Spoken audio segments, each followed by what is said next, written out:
मी सीमास पुणेरी स्वाद मध्ये तुमचं सर्वांचं स्वागत आहे। चला तर आज आपण मूग डाळीपासून कुरकुरीत अशी छान अशी पौष्टिक भजी बनवणार आहोत। चला तर पाहू शकता, एक वाटी मूग डाळ घेतली आहे, ती आपण आता 1 तास भिजायला घालणार आहोत।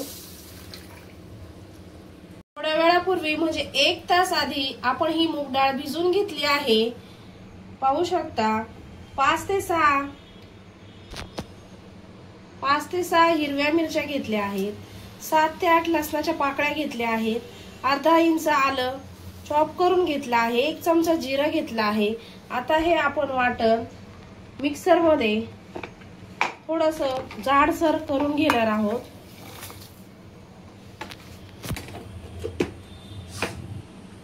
पाहू शकता आपलं वाटण असं वाटून झालं आहे, खूप बारीक वाटलेलं नाही, अशा प्रकारे आपण वाटण वाटून घेतलं आहे।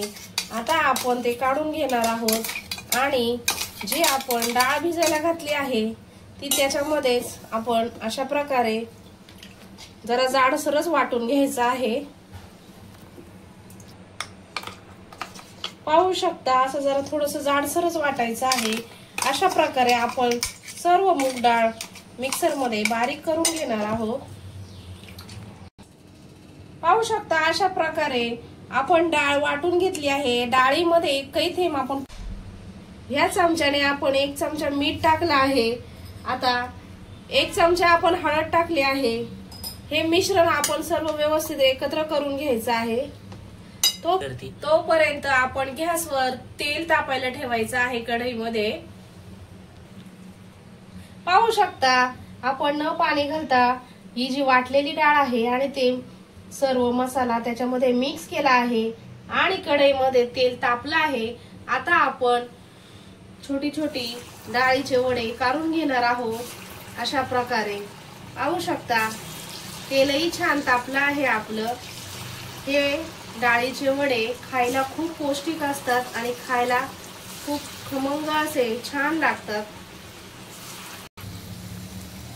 पाहू शकता मूग डाळीचे वडे म्हणजे मूग डाळीची भजी ही आपली किती छान अशी टम्म फुगली आहे। अशा प्रकारे आपण भजी काढून घेणार आहोत। आता पाहू शकता मूग डाळीची भजी आपली आता तयार आहे। आपण ती सर्व भजी काढून घेऊया। पाहू शकता आपली मस्तपैकी अशी मुगाची भजी तयार आहे। ती सॉस संग किंवा चटणी संगही खाऊ शकता, खूप छान लागते। व्हिडिओ आवडला असेल तर व्हिडिओला लाईक करा, सबस्क्राईब केलं नसेल तर चॅनलला सबस्क्राईब करा। धन्यवाद।